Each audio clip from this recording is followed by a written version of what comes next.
But the thing that really, really haunts me the most, at night when I close my eyes, I can see Christy reaching her hand out to me while I'm driving, and the blood just keep coming out of her mouth. And that, maybe it'll fade too with time, but I don't think so. That haunts me the most.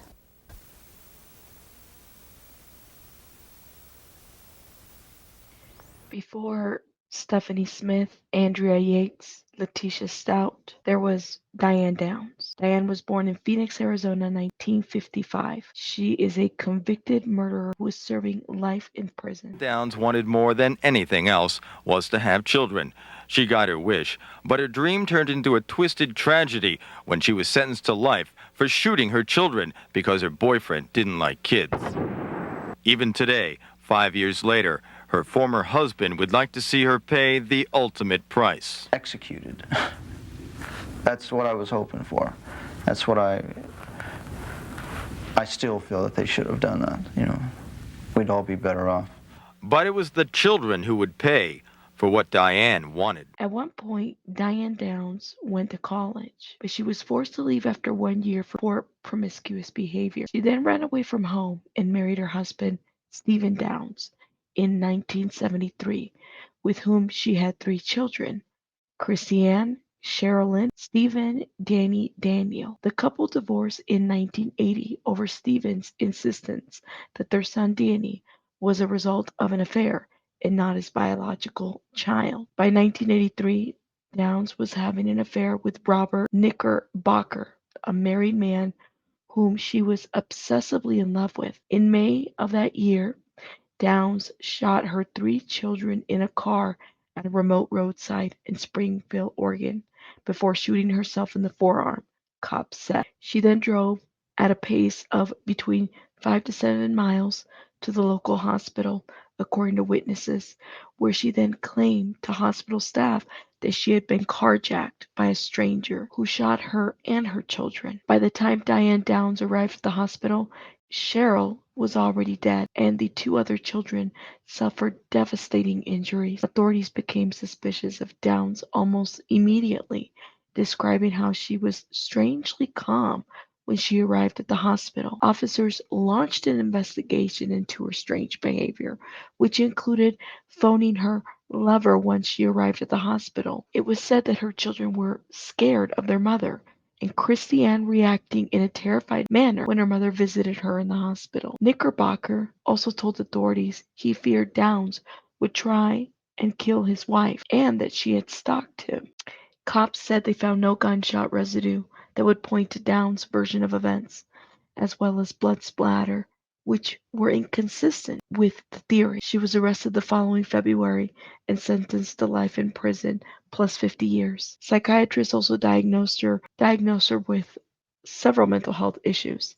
Diane gave birth to a 4th child, and she was pregnant during her trial. Downs is serving time in the Valley State Prison for women. She was found guilty of murder and 2 counts each of attempted murder and criminal assault after her daughter, Christy, gave evidence at her trial. Downs escaped from the Oregon Women's Correctional Center on July 11, 1987, and was recaptured in Salem, Oregon on July 21st after going on the run. She received a 5-year additional sentence for her escape. Diane Downs was denied parole in 2008 and 2010. Downs was eligible to apply for parole in late 2020. After all these years, Diane Downs maintains that she never shot her children. Anne Rule, a famous author, wrote a book about the murders by the name of Small Sacrifices. It was turned into a movie where Farrah Fawcett played Diane Downs. Diane Downs continues to maintain her innocence, but there's other supporters of her, such as her brother, James Fredrickson, who runs a Facebook page called Free Diane Downs. She's been denied parole 3 times, most recently in 2020. There's an actual website, and the website name is DianeDowns.com, where all of the documents that you would want to see are present, including a killer's confession. And this website, I believe, might be ran by someone close to Diane Downs. There are people out there that feel like Diane Downs has been set up, but If you look at her interviews, if you look at her affect, it is very clear that this woman is not well. The likelihood of her hurting somebody in the future continues to be a very much present situation. It was definitely present at the parole board, which we have some of those documents. Let's review some of these interviews from the 80s where you get to see Diane Downs answer some of these questions, where you get to see Diane Downs actually speak about the crime. Pay attention to the way in which she responds to things. We're about to go back in time, the evening of May 9, 1983. Some of you guys might have been born, some of you guys not. Diane Downs and her children had been shot. Okay?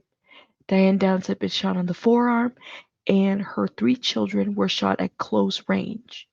She only suffered 1 gunshot to the forearm, and she wrapped that injury perfectly with a towel. When they arrived at the hospital, Sherilyn was pronounced dead on arrival by emergency room staff. They had to rush to save the lives of 8-year-old Christy and 3-year-old Danny. Danny was paralyzed from the waist down, and Christy suffered a stroke that affected her ability to speak. Now, here we are in 1984, where Diane Downs is doing an interview to recollect what happened to her I children. have been through that night so many times. I've even been through it with my psychologist. It's very hard. It's very tearful. There are a lot of memories that, I don't know. A lot of people, when something traumatic happens to them, they suppress it immediately. I kept those memories because I knew that I was the only person that was going to be able to tell them what happened when we got to the hospital. And when I got there, the first thing I said was call the doctors. Second thing was the blood type. Third thing was call the cops because they've got to find him. And so I had to remember as much as I could remember. In Diane's own words, she chose not to suppress what was going on when her kids were shot. Okay? Is that a typical response? I don't know. I'm a mother. I think I would probably have been very hysterical. Remembering blood types, maybe calling 911. I don't know. What do you guys think? And mind you, this is an era where cell phones weren't, nobody really had a cell phone, okay? Especially in this area. She was driving very slow to get to the hospital, and the gun was never found. The casings were found, but the gun was never found. When this man shot my daughter, my first reaction was to snap back to my childhood, to the pain that had happened to me back then, my marriage, my entrapment by society. This man was bigger than me. He was stronger than me. He had more power because he had a gun. He was in control and I was not. And there was nothing I could do. And I stood there and I looked at Christy reaching, and the blood that just kept gushing out of her mouth. What do? You just stand there trapped. And then the gun kept firing and firing and firing. And it was monotonous. It just kept going. It was like a slow motion picture. Her affect, she's got this smirk on her face as she's recounting these details. It's a lot of details. And then he swung around towards me, and this is something that I did not recall when I was explaining to the cops, because it wasn't like a movie when I was telling them. I was telling them what happened, the important details. He shot my kids. I pushed him. I ran.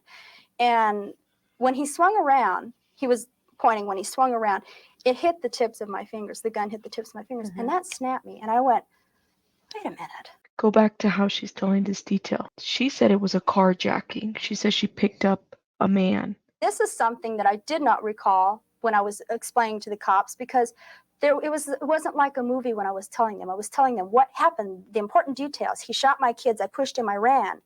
And when he swung around, he was pointing. When he swung around, it hit the tips of my fingers. The gun hit the tips of my fingers. And that snapped me. And I went, wait a minute. I'm not trapped by society. I don't care if he is bigger. If I stand here and I say, yeah, here, take the keys. I mean, there's nothing I can do. You win because you have the gun. My kids are going to die.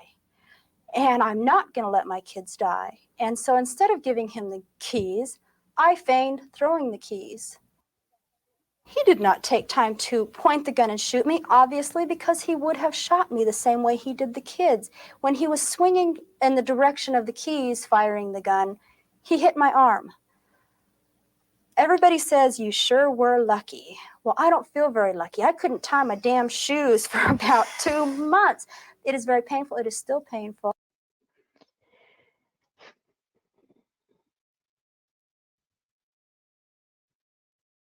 You're shot. Your children are shot. One child dies. The last thing you're thinking about is how long it took you to tie your shoes, right? I don't know. Let me know your thoughts in the comments about this interview. Can you imagine sitting there and being the reporter that's interviewing Diane Downs and having to have a poker face? That'd be hard. I would have a hard time with that one. I have a steel plate on my arm. I will for 1.5 years. The scar is going to be there forever. I'm going to remember that night for the rest of my life, whether I want to or not. I don't think I was very lucky. I think my kids were lucky. If I had been shot the way they were, we all would have died, except maybe Danny. What haunts you the most? One of them died. One of them was paralyzed. The other one had a stroke, and because of that night and being shot, she will forever have effects of that forever. Most about that night. What do I see most is blood coming out of Christy's mouth, because that's what I see. I can't see Danny, and I can't see Cher.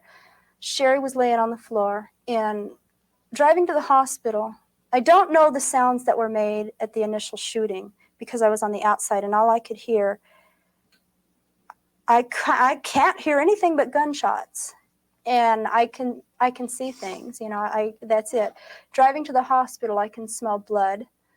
I can not hear Cheryl. Cheryl's not making a sound. Danny is just crying real soft. So that sound stays in my mind, and the fact that Christy's choking, and then I'm yelling at her and screaming at her to roll over on her face, because I was trying to keep her from choking on her blood, and it just didn't dawn on me that She's got this like smiling as she's recounting, you know, like the smirk about her when she's recounting the details of what happened. And I think that this is why Diane Downs remains infamous. Well, for her crime, of course, but also as like this evil being. It's the way she explains things, right? And the details that she gives. And then putting herself in the center of being the victim as well. Whereas, like, your 3 children were shot, one of them died. And like she said, it took her like 2 months to learn to tie her shoes. And she has a steel plate on her forearm. It's different, right? Different. she was shot in the chest, and that the blood was coming from her chest, not going down into her chest. Downs says her childhood and marriage flashed before her the night of the murder. Diane is the oldest of 4 Frederickson children, and she says her childhood is a great source of pain in her life. How did your childhood affect you? Everything that happens to you as a child contributes to how you turn out as an adult. To be honest, it made me a better person, because I know all the mistakes. I know what not to do to my kids. I know what to avoid. One thing is to not be married. And that may seem very harsh, but I honestly don't believe that children need fathers.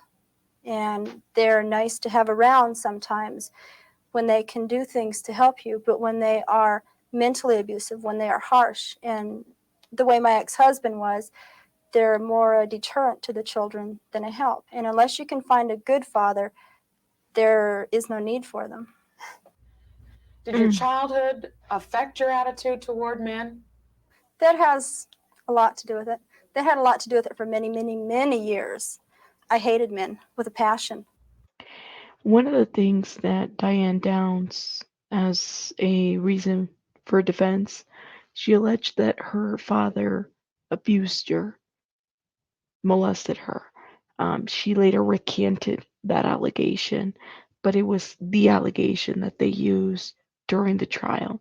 And mind you, this is 1984. Some of this wasn't televised back then. Some trials were not. This, we'll see snippets here out there, but it wasn't like what you see today in your court TV or Law and Crime, where everything's just televised. I'm sure we missed a lot of great key moments in that trial that I think for a lot of us that are in true crime could have really learned from. Diane Downs is a case, what she did to her children and the interviews that she did. I think it's very educational for anybody that's in criminology, criminal justice, so that we truly understand um, the evilness of some of these individuals. And we're able to differentiate and we're able to grasp that because when you're watching it, it's one thing, but when you're actually studying it and trying to match maybe diagnoses or trying to understand, like, why does she answer it this way? Or why does she act this way? What is abnormal about this interview? It could be helpful in the study of criminology, psychology, antisocial personalities, narcissism, things like that, sociopaths, why some people have why people have consciousness over others. It's interesting. But yeah, I hated men for a long time. That's why I met Steve. That's why I married Steve, because Steve did not seem to be that way. Steve was always on his best behavior. He does the thing that most people do when they're dating, and that's put their best foot forward. Yeah. You're nice, they're punctual, they're everything they're supposed to be. And then you marry them, and it's, hey, Diane, can you let yourself in? I have to run down and look at a car. And by the way, Steve, my understanding, Steve Downs was somebody that was like a high school sweetheart, somebody that she had known for years before she married, if I remember correctly. Yeah. That's what he did on our wedding day. Actually, I found it out the day I got married, and then within the next 2 months after that, I found out that Steve was exactly like my father. But it took me 2 years, 3 years to finally say, I can't take it anymore. He really, really is. He's not going to change. I am a person that believes that everybody's going to change for the better, given the right circumstances. If you be a good wife, if you don't nag, if you love them, if you're always there when they need them, if the food's always ready, if the house is always clean, they're going to change. He didn't change. And that's why, even though we were married for 8 years, only 3 of it was not tolerable. It wasn't tolerable, but that was the only 3 that I tried. After that, I quit because I didn't want to be married anymore. Diane says her marriage with Steve Downs deteriorated when friction arose over an unexpected pregnancy. Okay, after I had Christy and after I had Cheryl, Steve had a vasectomy. Steve, her husband at the time, had a vasectomy. And she gets pregnant. Now, she has a perfect explanation as to why she got pregnant. So she says, all right. It didn't work. And he never went back to get checked to see if it worked. He just figured doctors know what they're doing. It must have worked. So after, I think it's, you're supposed to wait 10 weeks, be on some kind of contraceptive for 10 weeks, and then you're safe. And then you check. But you're supposed to check, yeah. He never went back because he was. So somehow the shift of like accountability is on Steve, right? Maybe he really didn't follow up with the doctor afterwards, right? Maybe he didn't. Or maybe the baby's not his. Maybe. Wasn't his. Maybe. He was just too busy, and the doctor probably knew what he was doing. Well, I got pregnant, and I knew that I wasn't messing around with anybody, and that if I was pregnant, because I know what being pregnant feels like, I know how I got that way. And I told him about it, and he gave me heck. Oh, he So was is just Danny furious. or is Danny not? That was the child that I aborted. Steve Okay. put me through hell with that one, Yeah. and I had an abortion. Cheryl was colicky. Steve was bitching. I made Steve go back to the doctor or shut up. Don't accuse me until you know. The doctor said, yeah, you are fertile. I guess I goofed up. Come on in, and we'll go ahead and do it again. Well, I was pregnant. So I was 20 years old, had 2 kids. Cheryl was colicky. My husband was a bastard. I'm sorry. And I had an abortion. And it was something that did not bother me for 2 years. And then I was at a fair in Arizona. I walked past a Right to Life booth, and they told me at the time that I aborted that I was 6 weeks. And I figured 6 weeks, that is a condition. You are not pregnant. That is a condition. It's a little ball of slime, you know, and no big deal. It's a fetus is slime, I figured. I saw a 6-week fetus. That baby had arms, legs, fingers, toes, a head, eyes. That was a baby. It was a human being, and I killed it. And I felt so horrible about it that I had killed somebody like that.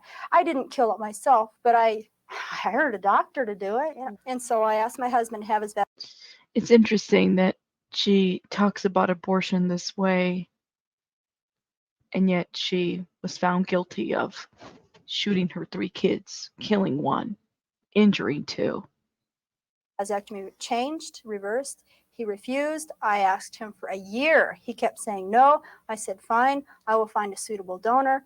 I watched people I worked with. I picked somebody that was attractive, that was healthy, that was not abusive of drugs and alcohol and such, was strong, you know, bone structure, the whole bit, a good specimen. It was really clinical. It was really terrible. And I seduced him. And I know my cycle, and it only took once, and I got pregnant. I went home. She seduced him. She was still married, by the way. And about a week later, I told Steve I was pregnant. And he goes, how do you know? And I says, well, I know my cycle. I know I'm pregnant. And he was really upset. For that whole 9 months, he put me through hell. Every day, every night. It was terrible. Just railed on me constantly. Told me to get an abortion. The whole bit. And then after the baby was born, he told me, if you have a girl baby, I might let you stay around. But if you have a boy, I'm kicking you both out on your butts, and you're going to take those 2 with you also, because how do I know they're mine? That kind of attitude. Well, I lived with that for 9 months. And well, when Danny was born, Steve, the reason it had to be a girl was because Christy was supposed to be a boy. I was so cruel and mean, I had a girl, and Steve just couldn't stand it. Got one more chance, Diane. Cheryl better be a boy. Well, Cheryl turned out being a girl. He came into the recovery room. He goes, well, where is he? I said, he's a she. He says, how could you do that? You know, we're not having any more kids. Crazy, flipped out. So if I was going to have another one, I better darn sure have a girl. Well, when Danny... You know, she talks about, and I don't know what the marriage looked like. We only know what was reported out there between 1984. But there's a level of detachment when she talks about children, kind of like just having them like anything, right? I don't know. Let me know your thoughts in the comments. He was born, he was a boy, and my first thought was, I'm dead. He's dead. What's he going to do to that baby? And then I didn't care. I mean, that was my baby. That was supposedly the baby that was going to replace the one that I'd aborted. And as soon as I looked at Danny, I said, you can't. That's a boy baby. And I just knew that the baby I'd aborted was a girl. I'd named her Carrie and everything. It's just a different human being altogether, you know. And a whole lot of emotion on that delivery table. And Steve standing there right beside me, looking at me like, you witch, how could you do this? You're out, you know. And Dr. George handed Daniel to Steve. And from that point on, Steve spent the rest of the past 4 years trying to prove to people that he was not biased and not prejudiced, thereby becoming biased and prejudiced. We've talked to Steve Downs in the past about some of these events. We attempted to contact him again, but his attorney wouldn't allow him to comment because of the trial. Downs knew a lengthy murder trial would make her private life public territory. She's very frank about being a surrogate mother. She ran a surrogate program in Arizona and gave birth to another couple's child. Yeah, believe it or not, Diane Downs was a surrogate mother and tried to run a business doing that. Diane lost visitation rights to her own 2 surviving children after the murder. She was found guilty of contempt of court for seeing them at a secret visit set up by her ex-husband, Steve. Police found out about the visit in a letter Downs wrote to her former boyfriend, Robert Knickerbocker, known as Nick, in Arizona. You fought for Steve to get custody of the kids, and then you wrote a letter to your former boyfriend telling him that Steve was an unfit father for your children. A lot of people won't understand that, Diane. But Steve is different than most people. Steve pointed an empty gun at my head at one time and pulled the trigger. Do you know why? He wanted me to marry him. That is crazy. CSD, I believe, is very careful in picking out the people that care for a child that they think has been abused. And right now, they believe that Christy has been one of the most abused children in the world. Granted, she was shot, but before that, she was never abused. But they believe that that's probably true. And so they're going to put Christy in a very, very... Which, by the way, there was investigations done, and I believe that it had been found that, these kids were neglected prior to the shooting. So she was not a very good mother, okay? good place. And so I know that Christy's in a good home. Yeah. And so I just decided that it was better that Christy be in a safe, a mentally stable environment rather than to be with Steve. And if I had walked up to Susan Staffel and said, please don't let them go to Arizona, or if I had called Furtick and asked the same thing, they would have sent the kids, or they would, granted, they could not send the kids. They'd make suggestions to the court as to what happens to the kids. And they would have suggested to the court that the kids go merely because I don't want them to. That means Steve and I had a falling out. What better place could they be safe? Not realizing that they aren't safe from Steve even, and emotionally.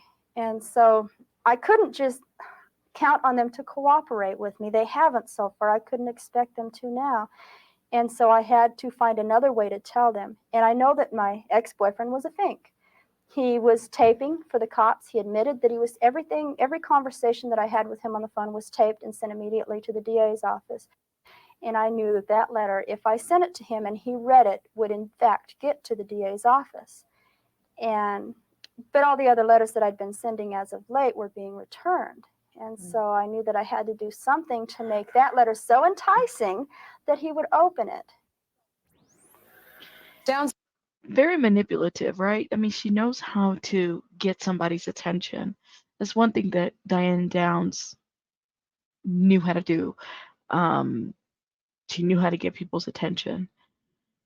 And I think this is why in 1984 and 1983, when this did happen, was such a fascinating case of this mother that killed one of her children and brutally injured and attempted to murder the other two as well.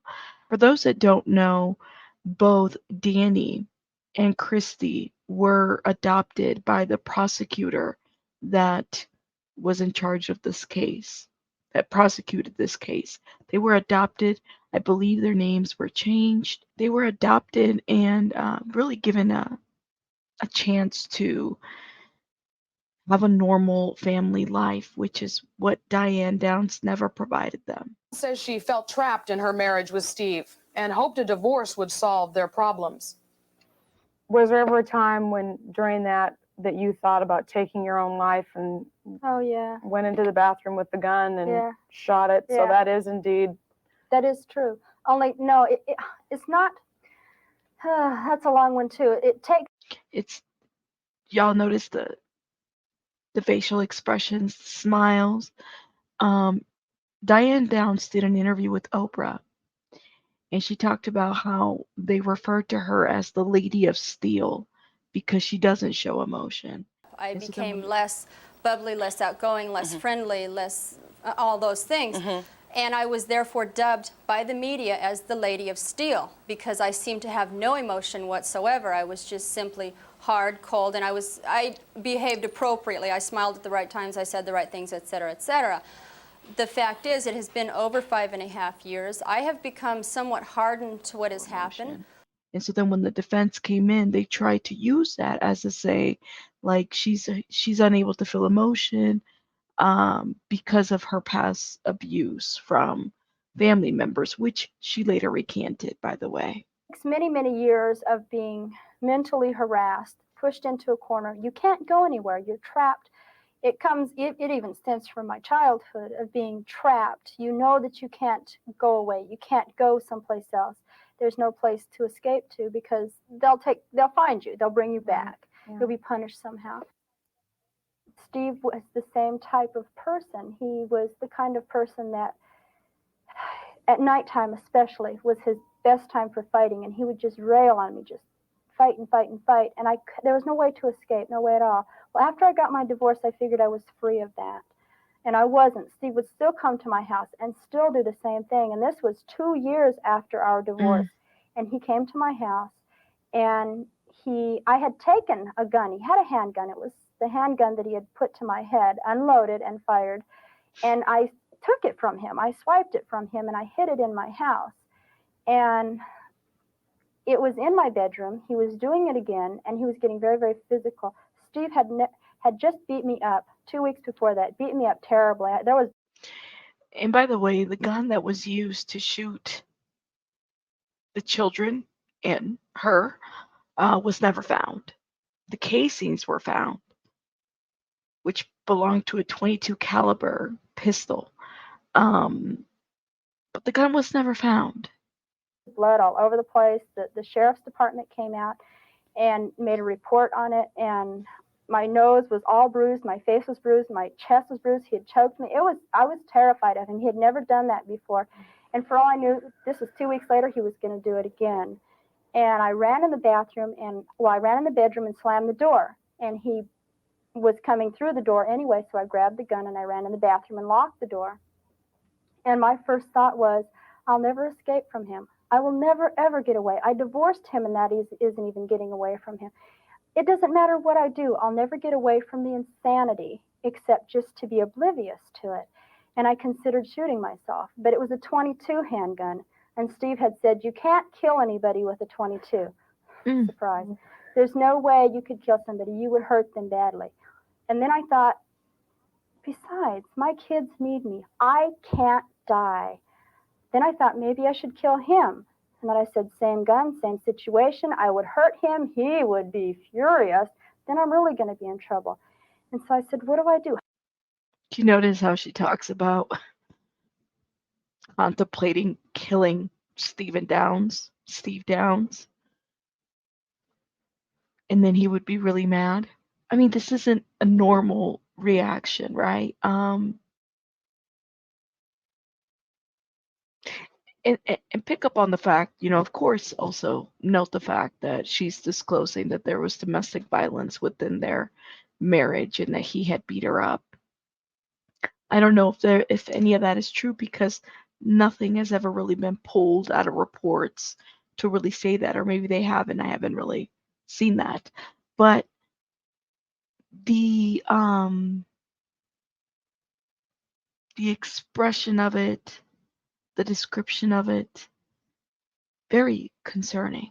How do I tell him I'm serious? The gun went off? Yes, I fired it to scare the hell out of him. I wanted him to know that I was serious enough that if he kept this up, if he kept doing what he was doing to my mind, someday perhaps that would be pointed at a person. Not now, but someday.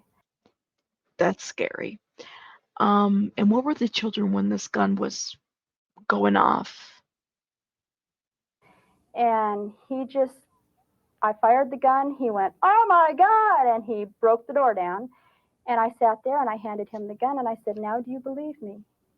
And he took the gun and he said, yeah, and he left. According to police reports, Steve Downs and Robert Knickerbocker told authorities Diane left Arizona with that gun in the trunk of her car. Interesting. The gun hasn't been seen since. Downs kept a diary. Where is this gun? Hasn't been found since the murder. For her. Her journal entries took the form of unmailed letters to Robert Knickerbocker. She wrote of her love for him and the day-to-day events that happened before the murder. But May 19th, the night of the shootings, is blank. except for the date sketched at the top. I don't even cry in front of my family. And I can go to my room and I can write in this diary, this record book, some of my fears. And it's really even sketchy. I don't write in a lot of detail. There are days when I'm overwhelmed with emotion, and the book will be rather emotional, but very few days. It's just sitting in front of the book and writing down little sentences and then being able to cry over it and feel emotionally everything that I don't physically write down. And it's a very good release. It's therapy in a way. It's also a way of keeping a record, because in the beginning so many things were said to me that were denied later. It's so sad. Have you ever thought of the fact that you're writing these things could be used against you or in your favor at any future time? No, I didn't, because I never thought the book would be made public. Police seized that diary as evidence in the case. Downs is now expecting another child. She says her pregnancy takes away the feelings of loneliness in prison. And that other child actually, when she was pregnant during the trial, was placed in adoption shortly, very quickly after her delivery. Father is unknown. It is said that it was a reporter or whatever. It wasn't Steve Downs. Steve Downs is not the father, or the man that she was having the affair with. It was somebody else. The baby came forward, and she's actually a woman by the name of Becky Babcock. And if you see a picture of Becky and Diane Downs, you could definitely see a resemblance. Becky had contact with Diane. She found out that she was adopted and her mother, biological mother, is Diane. And that didn't go too well. Matter of fact, there were conspiracies that came out from Diane. She was accusing Becky of having to work with the government, with the FBI, being part of a setup to set up Diane Downs. So, yeah, let me know your thoughts. I got pregnant because I miss Christy and I miss Danny and I miss Cheryl so much. I'm never going to see Cheryl on earth again. And you can't replace children, but you can replace the effect that they give you. And they give me love, they give me satisfaction, they give me stability, they give me a reason to live and a reason to be happy. And that's gone. They took it from me. But children are so easy to conceive. Obviously, everyone. Whew. She said, that's gone. They took it from me. And children are very easy to conceive. Everyone is curious who the father is, and I know you probably don't want to talk about that. Does the father know who he is? Oh, yeah. Yeah, and that's why I won't talk about it, because he feels as privately about this child as I do. What would you do, given this current situation, if they said, if they took away your kids, and then they went one step further and said, we think you're an unfit mother? We're going to take away this one? I don't know how they're going to do it. It's the laughing, the snickering, I don't know how they're going to do it. Like, do you think that this is just a lack of knowledge on her part, or is this like a joke or a game to her? What do you guys think? I'd like to see them try to take this baby from me. And they did. How could they do it? They're going to have to wait a long time to do it. Hopefully this thing will be cleared up by then. I don't know that they could do this, take it away after it's born. I don't know. I've never even talked to my attorney about it, because it seems so, let's put it the way the DA says, it's laughable. Downs says her parents were shocked when they found out she was pregnant again.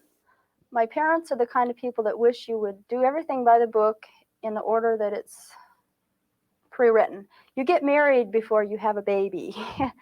And being married is not, and never has been, I take it back. When I was young, when I was 16, 17, 18, being married was the most important thing in the world to me. And I think it's because I was raised that way. Most girls are. Yeah. But since that time, since my divorce, being married has been an iffy thing. I can do it if I want. I don't have to if I don't want it. And it's never been uppermost in my mind. My children are. My children always have been. And having children is, I think being a mother is the most wonderful job that any woman could perform. I die every day. When I go to bed, I cry at night. Even now, I still cry. I dream about Cheryl.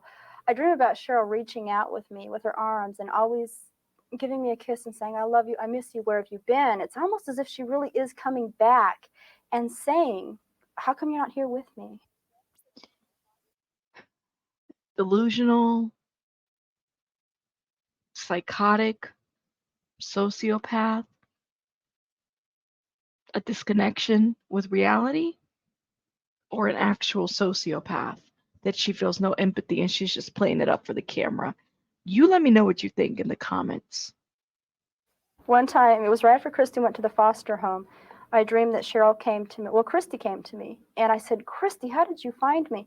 And she said, Cheryl brought me. And Cheryl came walking out of the shadows. And there was blood on her shirt. And I just, yeah, it was really spooky. And I said, Cheryl, I thought you were dead. And she goes, no, I was faking it. I knew they were going to take Christy away and she wouldn't be able to find you, so I brought you. And then Cheryl showed us how to sneak Danny out of the hospital and everything. It was a wonderful dream. It was wonderful because we were the four musketeers and we were together again. And then it's almost as if she really is coming back and saying, how come you're not here with me? One time, it was right after Christy went to the foster home, I dreamed that Cheryl came to me. Well, Christy came to me. And I said, Christy, how did you find me? And she said, Cheryl brought me. And Cheryl came walking out of the shadows. And there was blood on her shirt. And I just, yeah, it was really spooky. And I said, Cheryl, I thought you were dead. And she goes, no, I was faking it. I knew they were going to take Christy away and she wouldn't be able to find you, so I brought you. And then Cheryl showed us how to sneak Danny out of the hospital and everything. It was a wonderful dream. It was wonderful because we were the four musketeers and we were together again. But anyway, my dad knows how much I was grieving for the kids. And so he couldn't very well condemn the fact that I was having a child because it's, like I said, it's not a full replacement. You can never replace a child. I tried to do that with Danny. Danny was a replacement for a child that I had aborted many, many years ago when I was quite young and foolish. And I found at that time when Danny was born that he is a person in himself. You cannot replace a child with a child. They are individuals. And this child is not to replace Cher. Never. Cheryl's always going to be with me. How could I replace her? She's still here. But it's somebody to keep me company until Chris and Dan come home. Somebody that I can love and feel and talk to. It's not like you're talking to yourself anymore. There is somebody there. And that's all this is. And so my dad couldn't really condemn it, even though he doesn't condone it. Over the 9 months that passed with What do you guys think about her wanting to have children to replace, avoid, talk to someone? Remember, she said they're easy to conceive. Without an arrest in this case, Downs lived with her parents in Springfield. Police reports claim Downs has changed her story about what happened the night of the shootings. She did. They say she gave several different stories about the man who shot them when talking to her former husband or ex-boyfriend. Downs claimed afterward that 2 men were there the night of the murder, and they knew her by name. We asked her about those allegations before those police reports became public. Did you remember that there was more than one person there that night? I mean, No. long after? No. That is another thing that I suppose if you listen to the different tapes that were made, tapes by my ex-boyfriend, tapes by the sheriff's department, you would understand a psychological pattern that was being built up. It's something that I did not even understand at the time because, first of all, I trusted the cops. And even though I didn't trust the cops, I was forced into a position of saying they're the only people that really can help me. They're the only people that will try to find the person that did this. And you're trapped in a position of having to trust somebody even though you don't know if you should trust somebody. Downs also says the children were shot in. She never directly answers the question. She doesn't talk about how she changed her story. It's always like it's the cops being in the position that they're in trust. Like she doesn't really directly answer that question. She did change her story a couple times. Inside the car.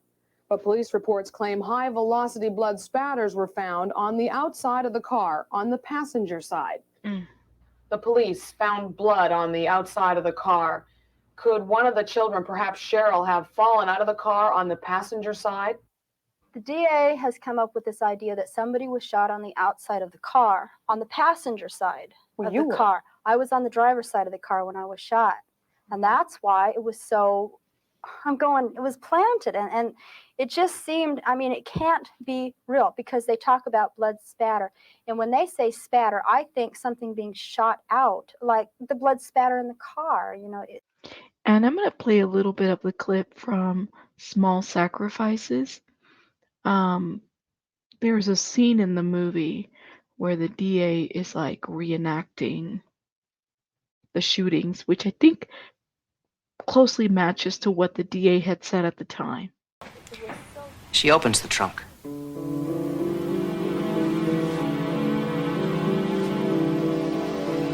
The .22 Ruger.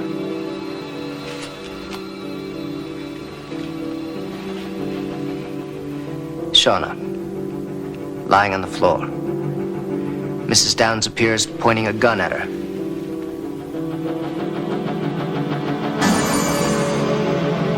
In a reflex action, she opens the door. She tries to get out. She goes down.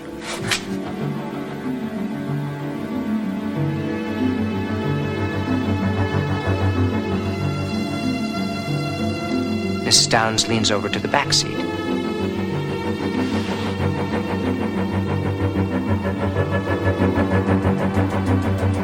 Robbie, maybe you heard the shot. Trying to get further in the corner, or maybe sleeping. He gets shot in the back.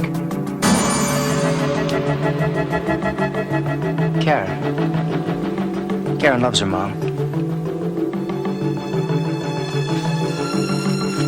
What's she thinking at this point? How does she look at her mother after seeing her sister and her brother shot? And here comes Mom over the seat with a gun. There's a shot. Her hand goes up. Stop. Another shot.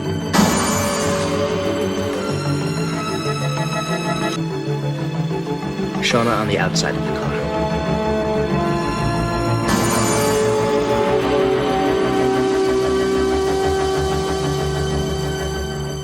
It was so uniform, it was so regular, same size droplets spread evenly in a pattern.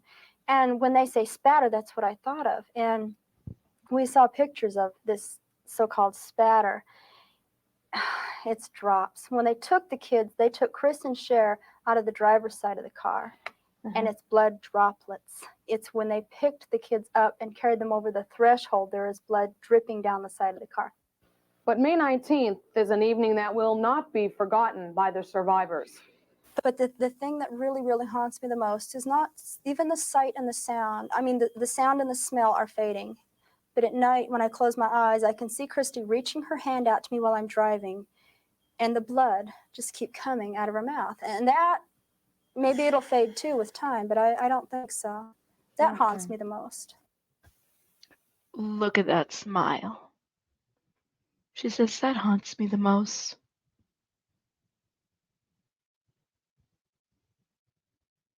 Not what you would expect. A grieving mother. There's something just not right about this woman. Complete evil. Different kind of an evil. For sure. Elizabeth Diane Downs is lodged in the Lane County Jail. She's charged with murdering Cheryl Downs and attempting to murder Christy and Danny Downs. Jim was talking in court about how Danny points a gun at a family portrait and shoots at people. You did not read the part where it says that Danny is shooting Mommy and Cheryl. Simple to understand. He doesn't shoot Christy because Christy's there with him. He shoots Cheryl because everybody's told him that Cheryl's dead. Therefore, if Mommy doesn't come around, she must be dead too. And so he's shooting them because he was shot, Christy was shot, Cheryl was shot, Mommy was shot, they're dead. It's a terrible, what's happening to Danny terrifies me because maybe he's angry at, most children get angry at their parents if their parents die when they're young, and they hate them for it, and it takes many, many years to come out of it. And Danny's probably very angry at Cheryl for deserting him because, like I said, we were a close family. He could depend on Cheryl to do anything. Danny used to come running down the hall at night and climb into bed and announce, I'm sleeping with you tonight because my room's too dark. And now he can't do that. He can't run down the hall at all. He's trapped in his bed. We have to talk about these parole board letters that Diane has recently written.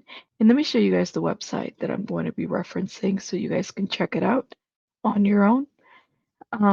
It's clear that the person running this website believes that Diane Downs is innocent. But one area that really struck my interest was the 2023 letters to the parole board. Let me know your thoughts in the comments about that video. Now, if you are intrigued by this, you're going to be intrigued by the next video that we do on this topic, because we're going to be reading the open letters to the parole board that Diane Downs has written for the parole board to prepare herself for the next hearing, which I believe is in 2026. So she's got some couple years, but it will be coming up pretty soon for her. Let me know your thoughts in the comments. If this is the first time you hear about this case, Diane Downs, let me know in the comments. I'm going to link all the videos for you guys to look into the case as well. I'll see you guys in the next one.